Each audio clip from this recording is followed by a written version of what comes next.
নমস্কার নমস্কার সকলকে অনেক অনেক হার্দিক নমস্কার জানাই, প্রণাম জানাই। আমি রেভারেন্ড পার্থ চ্যাটার্জি ঈশ্বরের পবিত্র বাক্যের ডালি নিয়ে আবার একবার আপনাদের সম্মুখে এসেছি, যাতে আপনারা ঈশ্বরের পবিত্র বাক্যে পূর্ণ হন, তৃপ্ত হন এবং আমার জীবনের উদ্দেশ্য যেন সফল হয়। আজকে যে বিষয়টা নিয়ে আমি কথা বলতে চাই সেটা যাদেরকে আমরা জেন জেড বলি, অর্থাৎ একদম আধুনিক ছেলেমেয়েরা, তাদের কাছে বিষয়টা কিন্তু খুব পরিচিত। আর সেই বিষয়টার নাম হচ্ছে ডিক্লাটারিং। ডিক্লাটারিং কথাটার অর্থ কি? সাদা বাংলায় বুঝিয়ে বলতে গেলে আগে আমরা যেরকম বলতাম যে সব কিছু গুছিয়ে হালকা হওয়াটা, তারই অর্থ হলো ডিক্লাটারিং, ইংরাজি মানে হলো। অর্থাৎ ডিক্লাটারিং কথাটার অর্থ হচ্ছে যে the process of removing unnecessary items from our lives. মানে আমাদের জীবনে যে সকল আননেসেসারি বিষয়গুলো, আননেসেসারি জিনিসগুলো অবহেলা ভরে জমে পড়ে থাকে, জঞ্জাল যেগুলোকে আমরা বলি, রাবিশ যেগুলোকে আমরা বলি, সেগুলোকে আস্তে আস্তে আস্তে আস্তে সরিয়ে দিয়ে পরিষ্কার পরিচ্ছন্ন করা এবং নিজের ঘরদোরকে গুছানোর আর একটা আধুনিক নাম হলো ডিক্লাটারিং। কিন্তু এই ডিক্লাটারিং শব্দটা যখন আমি শুনেছিলাম বা যখন আমি দেখেছি, তখন আমার মনে হচ্ছে এটাকে বাইবেলের সঙ্গে কীভাবে রিলেট করা যায়। আর বাইবেলের সঙ্গে রিলেট করতে গিয়ে আমার যেটা মনে হয়েছে যে আমাদের আত্মিক জীবনেও প্রচুর ডিক্লাটারিংয়ের প্রয়োজন আছে। কীরকম ডিক্লাটারিং? কেননা একটা জিনিস মনে রাখতে হবে যে আমি যদি আমার ভেতরটাকে খালি না করি, তাহলে পবিত্র কিছু আমার ভেতরে ঢুকতে পারবে না, যদি অলরেডি আমার ভেতরটা রাবিশ দিয়ে ভর্তি থাকে।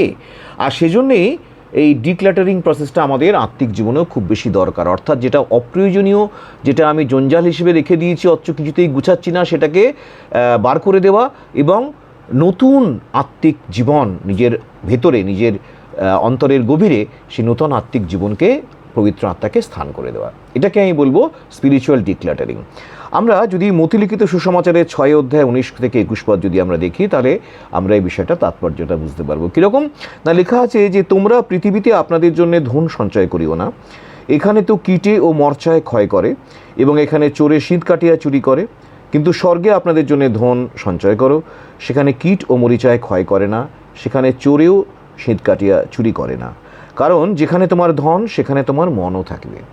অর্থাৎ আমাদের যে হৃদয়টা, এটাকে যদি একটা কোষাগার বলে চিন্তা করা হয়, একটা স্টোরেজ প্লেস, তাহলে সেখানে যদি আমাদের পার্থিব চিন্তাভাবনা, পার্থিব ধ্যান ধারণা, পার্থিব স্বার্থ, পার্থিব নানা রকম বিষয় দিয়ে যদি সেটা পরিপূর্ণ থাকে এবং আমাদের টাকা পয়সা, আমাদের অন্যান্য যা পজেশনস আছে সেগুলো নিয়ে যদি আমাদের মনের চিন্তা দিয়ে আমাদের হৃদয়ে পূর্ণ থাকে, তাহলে সেই কোষাগারটা রাবিশ দিয়ে পূর্ণ, আমার সেই অন্তরাগারটা, হৃদয়ের ঘরটা রাবিশ দিয়ে পূর্ণ, জঞ্জাল দিয়ে পূর্ণ। সেটাকে যতক্ষণ না আমি সাফ করছি, ততক্ষণ অবধি আমার মধ্যে নতুন স্পিরিট ঢুকতে পারছে না, নতুন করে স্পিরিচুয়াল আইডিয়াস আসতে পারছে না। আর যদি ওই চিন্তাভাবনাগুলো নিয়ে, ওই রাবিশগুলো নিয়ে আমি পড়ে থাকি, তাহলে আমাদের নিজেদের ঘরে যদি দীর্ঘদিনের রাবিশ আমরা জমিয়ে রাখি, তাহলে যেমন সেটা অস্বাস্থ্যকর হয়ে পড়ে, তেমনি আমাদের এই পার্থিব চিন্তাভাবনাগুলোকে যদি আমরা দীর্ঘদিন ধরে আমাদের হৃদয়ের কোষাগারে লালন পালন করি, তাহলে সেগুলো আত্মিক অসুস্থতার সৃষ্টি করে।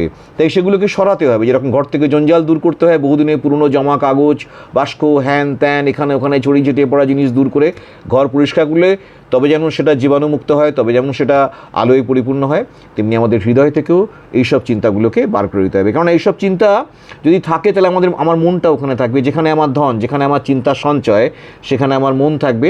এবং কী হবে না, কীটে এবং মোর্চায় ক্ষয় করবে। আমাদের ঘরে যদি এদিক ওদিক পুরনো খবরের কাগজ, ম্যাগাজিনস, খারাপ হয়ে যাওয়া যন্ত্র, ঘড়ি, হ্যান ত্যান সব ছড়িয়ে ছিটিয়ে পড়ে থাকে, তাহলে কী হবে, নানা ধরনের ছোটো ছোটো পোকা মাকড় হবে, সেখানে মাকড়সা হবে, আরশোলা হবে, সিলভার ফিশের মতো পোকা হবে, সেগুলোকে কাটবে এবং সেই পোকাগুলো ঘরে ছড়াবে।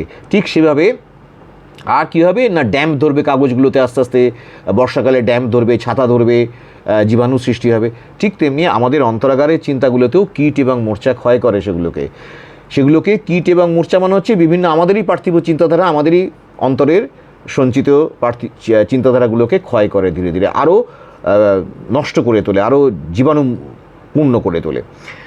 এবং চোরে সিঁধ কাটে চুরি করবে। চোর হচ্ছে কে না শয়তান, সে আমাদের ওখানে সিঁধ কেটে কী হবে আমাদের আত্মিকতাকে চুরি করে নেবে আর এই জাগতিকতাকে এখানে রেখে দেবে।